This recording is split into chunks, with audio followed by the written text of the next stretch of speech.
Hello everybody, happy belated Thanksgiving. Thought I'd do another video today. I just got a new, I know it's little, but I happened to, small business Saturday was yesterday. I didn't get a chance to make it to my favorite local fish stores, but I did today. And I don't know if you can see it. See that little bitty right there? That's a Walt Disney Acro. And he had it on sale for 40 bucks, which isn't too bad. It's a little bitty tiny guy, but hopefully it'll grow out. So that's my little, that's a worldwide coral yellow tip acro there. And these are just various acros, but anyway, that's my little SPS garden. There's a PC rainbow right there. So, been trying my hand for about, I guess a year or two at SPS. That right there, that staghorn, I got it was from a fellow hobbyist tank. Was like a little twig. If you look at some past videos from like a year ago or more, look like a little stick, little bitty twig. So that thing is like excellent. So anyway, I've been doing that with my tank. And as you can see, my newest member, I've wanted a passer, Helicanthus passer, aka king angelfish, for a long time. Finally got one. A couple weeks ago, I had my trusty local fish store order one in special for me.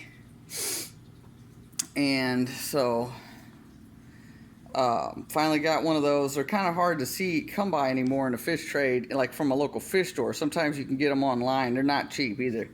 But I like to call them the poor man's clarion angelfish because I've always wanted one, but I've seen them upwards of $5,000–$10,000. I'm not about to spend that on a fish, so.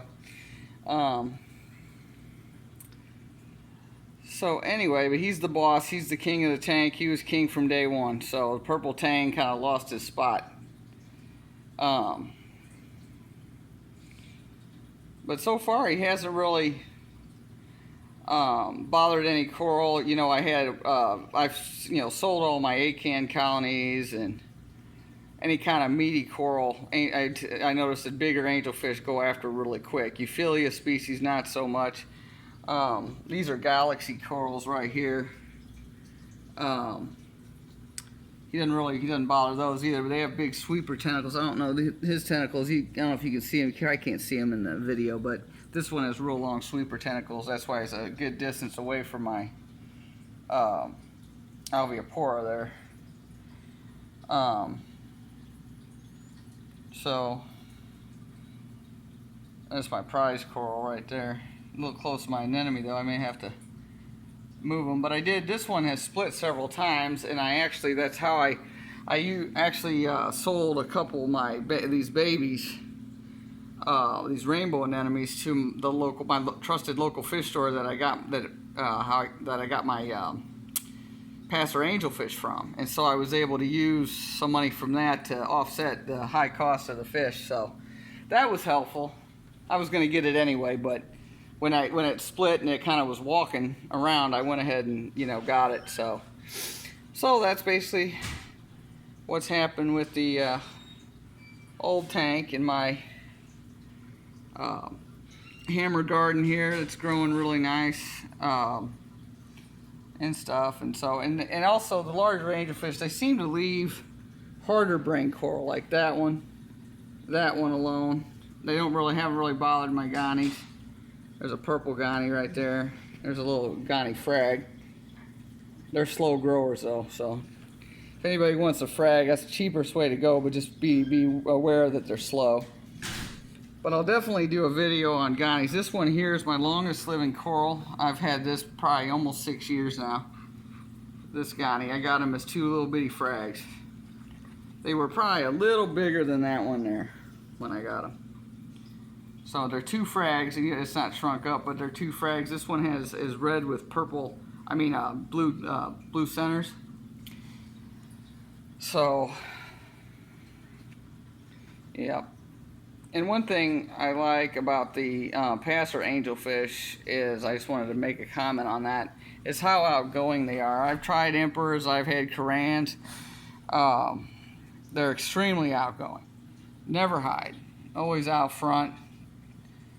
It took a couple days. He was eating at the shop. I had him keep him at the shop, and I didn't copper this fish. I'm not a fan of coppering angelfish at all. So I hadn't made an agreement, and he likes to copper his fish for 30 days. All incoming fish, including angels. I had an agreement with him, and I wanted him in the reef tank salinity, so 2.5 salinity tank. He put them in a little tank, you know, one that he had available that already had some coral and clownfish and stuff in it. So he stuck them in there for a week.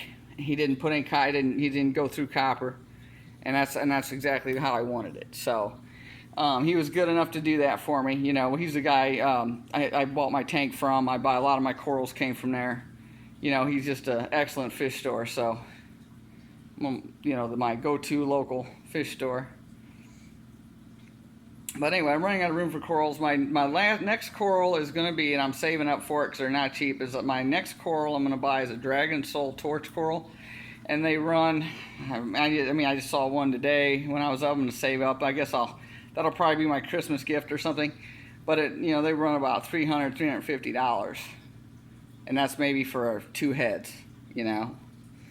So anyway, that'll be my probably next coral, and probably my last for a while because I'm running out of room. I might work on building up my SPS coral little area there, but that'll just take some time to do that.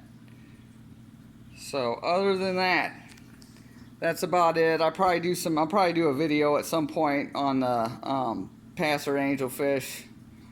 Probably do. There's my wrasse is making a mess. That's one thing about wrasses, especially lepers. They like to make messes.